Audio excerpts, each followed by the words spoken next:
Welcome, everybody. This is John Rothe at Riverbend Investment Management. This is our big picture weekly market update for the week of November 18th, 2022. So, a lot's been happening in the market, obviously, over the last couple of weeks, and I want to touch base on some of the main themes that we're starting to see. First off, let's talk about the S&P 500. I've drawn a couple charts, a couple lines on this chart here I want to point out. Really, the big thing we're looking at here is the Fibonacci retracement level. This basically measures the retracement level from the COVID lows to the recent high. And the reason these numbers are important is nowadays, as computer trading, these algorithmic traders come into play, they need to program something into their models to act as support and resistance levels, basically where they're going to buy or where they're going to sell the market. So they tend to be very good indicators of where the market might potentially bottom out.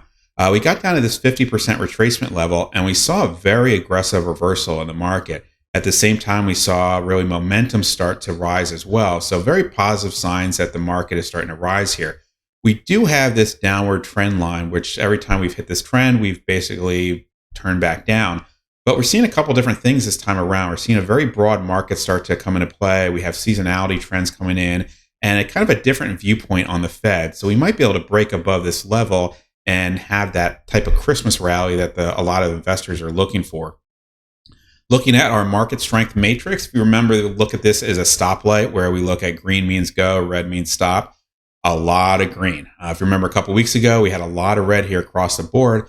And instead now we're seeing really a broadening strength here where we have really full participation in the market. All these areas of the market trade in both 50-day moving average. It's a huge positive sign. They all have positive momentum. It's starting to spread out into these weekly indicators as well, which is an indication that this might be a longer lasting rally than versus a short-term trend. The only thing we see negative here is this stochastics measure, which represents how overbought or how oversold a market is. A market can stay overbought or oversold for a very long period of time. So it's not really an immediate indication that the market is going to sell off. But what we're also seeing here is anytime there is any type of pullback in the market, we're seeing investors come in. They're almost using this as an excuse to re-enter the market and move that cash off the sidelines. Now down here, I've highlighted the US dollar index fund. This is very interesting because this has been a leadership area for the year, and it's really starting to break down across the board. And this is important because we've had this negative, it's basically this inverse relationship between the US dollar and the market. We can see here this basically textbook type rising trend here in the US dollar. And it's been broken down very aggressively. It's almost like there was a rush to the exit at this point, and investors don't want to have a overweight to the US dollar. It seems like they're using any type of buy-in on any type of rise in the US dollar as a reason to sell. And we're seeing here a reversal of this downward trend. It's been very positive for stocks as the dollar has been breaking down. So going forward, if this type of trend continues, it could potentially be a very strong catalyst for the market. We look at the US dollar index in a little bit more depth. We have a level of support here we're going to keep an eye on, but you can see here this quick breakdown, this quick drop in price in the US dollar. We're seeing momentum turn negative. We had a negative divergence here, which is an indication that that upward trend is starting to weaken, and it's indicating, everything's indicating that the US dollar is starting to break down and that investors don't want to be overweight the dollar right now. Again, very good signals for the market. We look at the high yield index, the Merrill Lynch high yield index. I like to look at this to really give an indication of how risk averse or basically how willing investors are willing to take on risk. And if you think about the bond investors tend to be very conservative in nature. So these are the high yield bonds of the market. These are corporate bonds. And what investors, especially more conservative in nature, are, they're looking forward. If you think about the markets, they tend to be a discounting mechanism. They tend to look forward in time. And investors that are bond investors are looking at, where can we put this capital for the next 2, 5, 10 years? And when they look at these corporations, they want to look at the strength of the corporation in 5 years, for example. Are they going to be able to continue the payments on the bonds? Are they going to be around 2 or 5 years? So when you start to see these trends start to rise and these, we're above the 50-day moving average, that's a very good indication that really the most conservative aspect of the market is starting to get aggressive. So a very positive sign for the stock market when this is trending upward. This all has to do with the Fed. There's really been a shift in what the Fed outlook has been. The most recent Fed meeting, they discussed basically not being as aggressive going forward. the Fed had actually not raised rates as aggressively as the market thought. And now they seem to be shifting their stance where they're saying, okay, we're not going to raise rates as aggressively in the future Fed meetings, but what we're going to do instead is keep this level of higher rates longer than the market is expecting. The reason for that is a lot of the central banks started to worry about something in the world breaking. Investors were looking at something on the economic cycle, something in the economic market potentially breaking. We saw kind of a lack of liquidity in certain areas of the bond market where we had to see central banks across the world start to step in. We had global banks overseas step in and intervene in currencies and things of that nature. So the market was starting to worry that something was going to break and that the Fed was going to continue to be so aggressive that they would let something break in the economic system. So now the Fed is basically indicating that, hey, we're not going to let something break, but what we're going to do instead is keep this higher level of interest rates at this higher level for a longer period of time. So why is that a positive? Well, for two things. One, the market's not worried about the Fed letting something break. But two, if you look at the Fed historically with their historical actions, they tend to not be able to deliver. When they say, hey, in 2025, we're going to have this high level of interest just to kind of keep the economy contracting, it never works out that way. They end up becoming looser in their monetary policy a lot quicker. So it seems like the market is almost calling the Fed's bluff at this point, and they realize that, hey, the Fed's not going to be able to keep this high level of interest rates for as long as they're telling the market. So the market's getting excited about this because they know the economic, they're not going to let the economic kind of the financial system break, and B, they're not going to really be as aggressive as they're saying in the future because historically they haven't ever been able to do that. We look at our sector rotation. If you remember, these are sector rotation charts. They tend to rotate in a clockwise fashion. We have this broken down into 4 quadrants here. This green quadrant is our strongest area of the market. Down here, we start to weaken. Down here is our weakest area of the market. And this is where it improves. And what we look for is areas that start to rise and aggressively move into this improving area into this leadership area. And for most of the year, we just really saw energy rising in this area. We saw the rest of the market fairly weak. Well, look what's happening now. We're starting to see a reversal. Really, since that Fed meeting, all these trends, all marked by the blue lines, are starting to rise aggressively into these leadership areas. So basically, these areas are starting to lead the market upward. And this is very different than what we saw earlier this year. We're seeing just a broadening of the market as investors are willing to look at different areas and willing to bring cash in and increase their exposure to stocks. We look at our momentum model. These are our buy-sell signals, and our momentum model is the backbone for all our investing strategies. And these basically, when it's green, it means we're in a buy signal. Red means we're in a sell signal. And you can see here, what do we see? Consumer staples, financials. Energy's been obviously on this board for a while. Materials, industrials, financials, medical, pharmaceuticals, oil exploration, all value names. Energy, technology, semiconductors, they're starting to get stronger. They're starting to show some strength, but they're not the leadership names this time. They're almost playing catch up, almost follow the leader type environment. And instead, value is the strongest area. Just to show you how the momentum model looks like on a chart, this green highlighted area is where we have basically a buy signal. This is the Oil Equipment and Service Index Fund.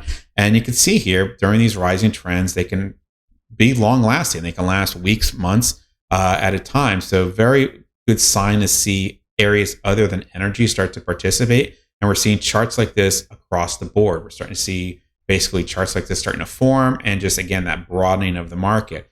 This blue line here, just if anybody's curious, we like to use a trailing stop in all our trading models as basically a way to mitigate risk, so that if we do get a buy signal in our model and something unexpected happens, it allows us to kind of have an automatic sell signal here that will get us out of the market fairly quickly when that trend is broken. So it's just a nice kind of trend line that rises upward with the market acting as almost a level of support to give us that sell signal when necessary.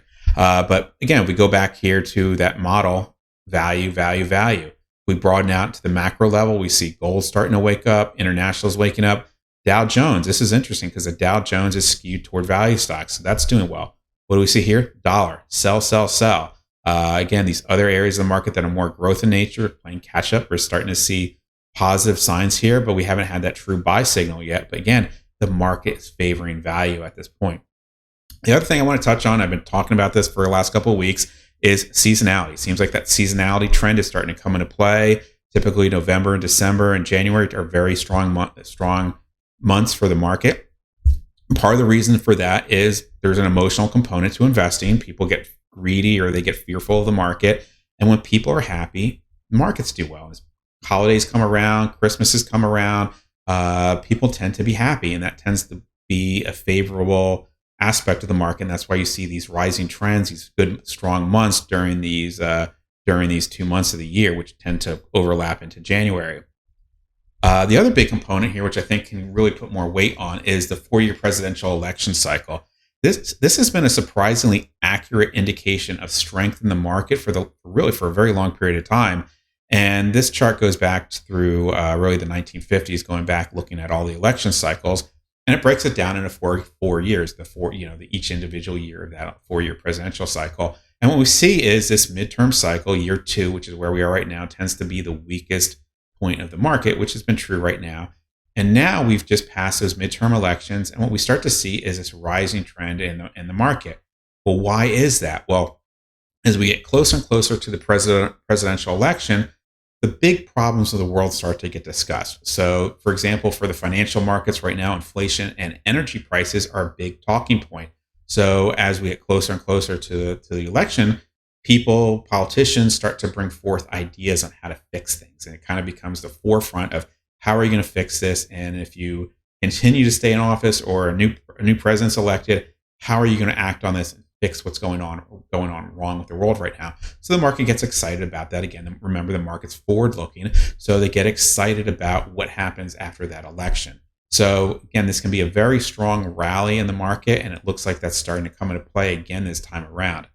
The other question I got asked this week is what my thoughts were about the recent congressional election, the midterm elections. And when we go back and we look at some of the historical research, a split Congress where basically one party controls the House, one party controls the Senate, has actually been the strongest combination for the market. We've seen very strong historical rate of return when Congress is split. Part of the reason for that is you kind of have some checks and balances in place so that one party can't get too aggressive in any of their policies, and you don't have this runaway type of environment where policy after policy that might impact the financial markets get put into play. So, for example, taxes, one party can't raise taxes as aggressively. Spending is limited, which can be an impact on inflation. So things that the financial markets like to see come into play, and they get a bit restricted. And again, you can't have one party or the other take control of that. It's kind of like that checks and balance in place. So again, another positive sign for the market. So you combine all this, the seasonality, the presidential cycle, the split Congress, you start to see this broadening of the market that's going on right now, and that changeover in the Fed policy and the Fed outlook. It indicates that we have a broadening and expanding market right now, which could potentially continue for some time. So we're going to keep a close eye on that and continue to manage portfolios as accordingly. But like I said, it seems like we're starting to see cash come off the sidelines and nobody wants to be left behind, and it's starting to come into the market. So very interesting change of scenario in the market, and we're going to keep a close eye on that. So that's it for this week. Again, if you have ever any questions or concerns, please reach out to me. The best way is usually by email at john.rothe@riverbendinvestments.com. If you are on Twitter, you can check me out there. I post more detailed and updated daily charts on the market and things I'm looking at. You follow me at John Rothe. Now, of course, Twitter, who knows what's going on right now with Twitter? It may be around next week. It may not be. But for as long as it's working and functioning, I'll post there. And once it seems like it's starting to break, I probably will limit what I post on Twitter. So that's it for this week. Please have a great Thanksgiving weekend. If you have any questions or concerns, again, feel free to reach out to me.